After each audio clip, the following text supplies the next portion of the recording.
What is the difference between a processed food and an ultra processed food? Are all processed foods bad? And what is it you and I really need to know to make good buying decisions and good eating decisions? I recently went to a national chain grocery store to do a little research on this topic, and wow, I was blown away, and not in a good way. I had no idea just how bad our food supply has become. I truly hesitate to call some of it food. Now, I'm in the habit, hopefully like you, of mostly shopping the perimeter of the store. I buy and use very little processed foods. I don't use very much from cans and boxes or frozen containers other than like fruit and vegetables. I'm Jackie Ulmer. Get my grocery list and my label reading guide over at lowertoxiclife.com. Now, for me, my definition of processed is minimal, just the minimal amount that's required to truly get it from farm to your table. It contains no harmful ingredients, and only those ingredients that I know, can pronounce, and can purchase to make on my own.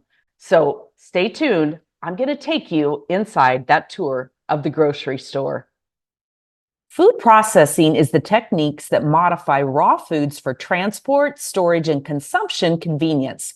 In contemporary classification, food falls into four categories proposed by the NOVA, N-O-V-A method, which is these four categories: unprocessed, processed culinary ingredients, processed foods, and ultra-processed foods, often referred to as UPFs. Example: a potato is unprocessed.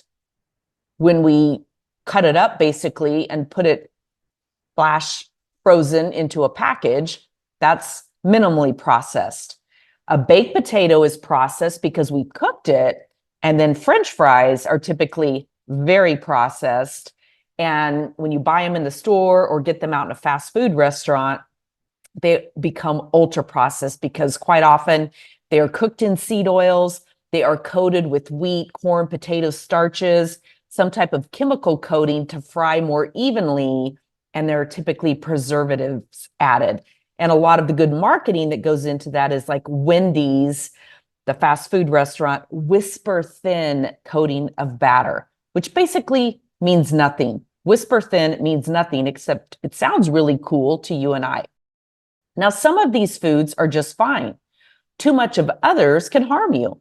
And some lightly processed foods have poor ingredients choices, in my opinion, like seed oils and added sugar. These aren't necessarily bad in and of themselves in very, very small quantities, but when they're added on to lots of other things, that makes for a poor food choice. Plenty of research suggests that ultra-processed foods, now totaling half the diet of US adults, might cause serious health problems. Might?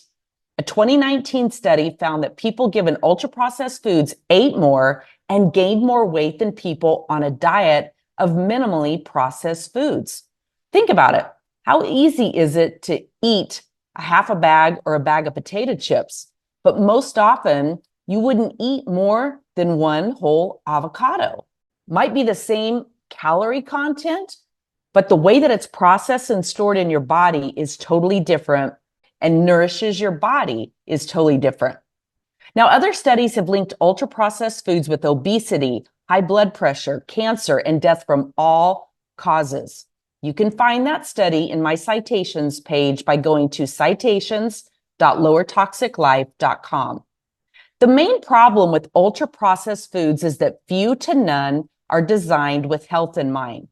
Instead, manufacturers make taste, cost, shelf life, and how the mouth feels when consuming it the priority. It's all designed to get you to buy and eat more. Just follow the dollars. Beware of greenwashing and deceptive words that mean nothing, just like I referenced with Wendy's whisper thin coating on French fries. Heart healthy, gluten-free, non-GMO, which is genetically modified. Not necessarily bad, but you have to read all of the ingredients. Those little baby carrots that you get in a supermarket, that's a processed food. It's mostly made from unattractive regular carrots that are cut and shaved and made to fit the same size and conformity. I'll let you Google that one and decide. Snopes from 2008 says that that's false information. And yet there are a lot of articles from Business Insider to CBS News and beyond from about 2014 to current day that say, yes, in fact, baby carrots are just big carrots made to fit.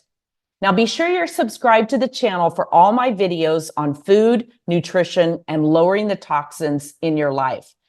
Now let's talk about marketing to kids. Crackers are a gut and brain health nightmare. Goldfish are being at or near the very top of the list of products that kids most consume with little to no nutritional value.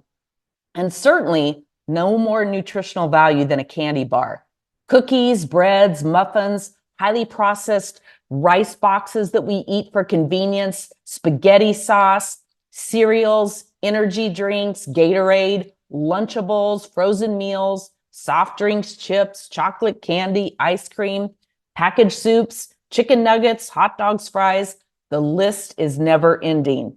These are called frankenfoods for a reason. Marketing terms to be aware of: food coloring or dyes, natural flavors, preservatives, anti-caking ingredients. Those are most often found in shredded cheeses. Here's a clue: skip the pre-shredded cheese. I know it's more convenient, but you're going to save money that's going to cost you a little bit of time, but it's going to pay off in dividends for your health. So always ask yourself, was it made in a plant or a building, or was it grown in a plant or an item of food in the ground or on the farm? Mentioned before, Boulder chips. It's a fun, light snack.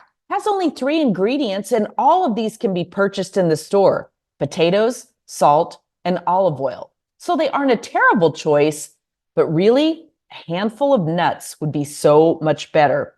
It would make you satiated, keep you fuller, give you healthy fats, and last a whole lot longer. See my video on my 5-ingredient guideline for how I choose processed foods. Now, before I get into protein powders and some of the health claims associated with those, what tips do you have and what foods do you love? Please leave them in the comments below and make sure you're subscribed to the channel so you don't miss any upcoming episodes. Now, here we have Orgain protein powder, which I've used quite a bit and my husband uses. Currently, I don't really use any protein powders except when I'm truly in a pinch. And you've heard me talk before about the 80-20 rule. The 80-20 rule is 80% of the time make the best food choices. Make sure you're eliminating those seed oils and any high fructose corn syrup, anything that's really harmful, those chemical-based products. 20% of the time, hey, sometimes we're traveling, we're eating out at other people's homes, eating out in restaurants, and those are the times when we just have to hope for the best, order as best we can, serve ourselves in the best way possible, but sometimes you have to punt for those other 20% of the time. So let's talk a little bit about some of what is on this label of the Orgain protein powder. First, it brags 1 billion probiotics per serving.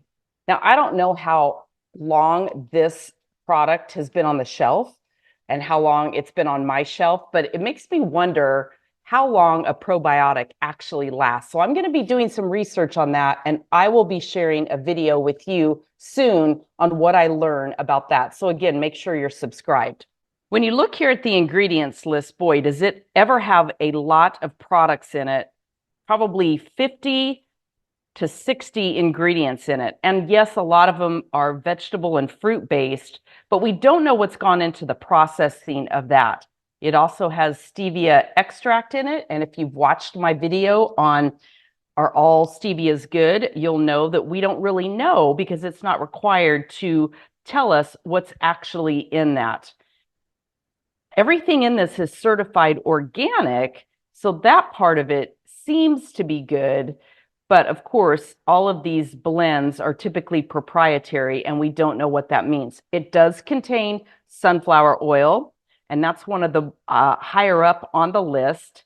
It has a mix of protein powders, but it does claim to be organic plant-based protein, organic ancient grains, which include millet, amaranth, buckwheat, quinoa, and chia, organic greens and grasses, organic sprouts, and on down the list, organic everything. So it basically touts protein that puts on a superhero cape.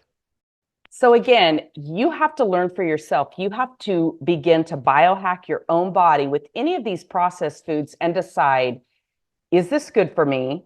Is this something I want to put into my body? And then again, how frequent? For me, this would fall into the 20% category. When I'm traveling, when I'm really on the go, I always pack some protein powder and take it with me when I'm traveling and staying in someone else's home. I can buy coconut milk or something like that. And then I always know that I'm going to have food or a food product with me that's going to satiate me and sustain me when I am not capable of making certain choices for myself. I'm Jackie Elmer. Make sure you grab my guide over at lowertoxiclife.com, and I'll see you on the next video.